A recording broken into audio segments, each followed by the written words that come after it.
Petrol ડીઝલના ભાવને લઈને હજુ વધુ કેટલાક ઝટકા માટે તમારે તૈયાર રહેવું પડશે. નમસ્કાર, હું કૃષ્ણા. છેલ્લા થોડા સમયમાં ફ્યુલના ભાવમાં લગભગ 4 રૂપિયા પ્રતિ લીટરનો વધારો થઈ ચૂક્યો છે. 15 મે 3 રૂપિયા અને 19 મે 90 પૈસાનો વધારો અને ત્યારબાદ સીએનજીમાં પણ વધારો થયો. પણ આ માત્ર શરૂઆત છે. સરકારી ઓઇલ કંપનીઓ કહી રહી છે કે તેમને ભારે નુકસાન થઈ રહ્યું છે અને રિપોર્ટ્સ મુજબ પેટ્રોલ પર લગભગ 14 રૂપિયા પ્રતિ લીટરનું નુકસાન અને ડીઝલ પર 18 રૂપિયાનું નુકસાન જઈ રહ્યું છે. 12 મે પેટ્રોલિયમ મંત્રી હરદીપસિંહ પુરીએ કહ્યું હતું કે ઓઇલ માર્કેટિંગ કંપનીઓ નુકસાન અને અંડર રિકવરીનો બોજો આખરે કેટલા સમય સુધી સહન કરી શકશે. એ વાત ખરેખર મને ચિંતિત કરે છે. અને એમના આ શબ્દો બાદ જ પહેલો ભાવ વધારો ઝીંકાયો હતો.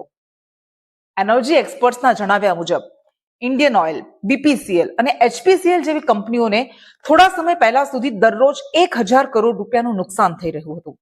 તેનું કારણ છે પશ્ચિમ એશિયામાં વધેલા તણાવ બાદ ક્રૂડ ઓઇલ એ $65 પ્રતિ બેરલથી વધીને લગભગ $115 પ્રતિ બેરલ સુધી પહોંચી ગયો છે. અને ઉપરથી નબળો પડતો રૂપિયો, જેના કારણે ભારતમાં તે ક્રૂડની ઇમ્પોર્ટ એ વધુ મોંઘી બની ગઈ છે. 3 રૂપિયાના વધારા બાદ કંપનીઓનું જે 1000 કરોડનું દરરોજનું નુકસાન જતું હતું એ ઘટીને 750 કરોડની આસપાસ આવ્યું અને 90 પૈસાના વધારા બાદ એ હજુ થોડું વધારે ઘટ્યું. પણ સરકારી અધિકારીના જણાવ્યા મુજબ કંપનીઓને હજુ પણ મોટું અંડર રિકવરી નુકસાન સહન કરવું પડી રહ્યું છે. જોકે કેન્દ્ર સરકાર એક જ ઝટકે મોટા ભાવ વધારાથી બચવા માંગે છે. એક સાથે 9 રૂપિયા કે 10 રૂપિયા ન વધારી શકે. અને એટલે હવે આગામી દિવસોમાં ધીમે ધીમે પેટ્રોલ ડીઝલના ભાવમાં વધારો થશે. પણ થવાનો છે નક્કી છે. અને આ વધારાને કારણે ટ્રાન્સપોર્ટેશન, લોજિસ્ટિક્સ અને ખાદ્ય પદાર્થોના ખર્ચમાં પણ વધારો થશે. એટલે મોંઘવારીનો માર પડશે. જોકે એ વાત અલગ છે કે જ્યારે ક્રૂડ ઓઇલના ભાવમાં ઘટાડો થયો, ઇન્ટરનેશનલ માર્કેટમાં જ્યારે ક્રૂડ ઓઇલના ભાવમાં ઘટાડો થયો ત્યારે એનો ફાયદો લોકો સુધી નહોતો પહોંચાડાયો, કારણ કે ત્યારે સરકાર દ્વારા એ ભાવ ઘટાડવામાં નહોતા આવ્યા.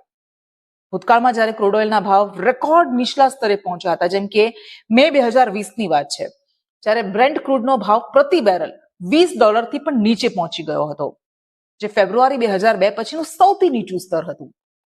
પરંતુ એટલા મોટા ઘટાડા છતાં તમારા મારા સુધી લાભ નહોતો મળ્યો. એનું મુખ્ય કારણ સરકાર દ્વારા આવક વધારવા ટેક્સમાં વધારો, સરકારી ઓઇલ કંપનીઓના વધારેલા માર્કેટિંગ માર્જિન સહિતના કારણો હતા.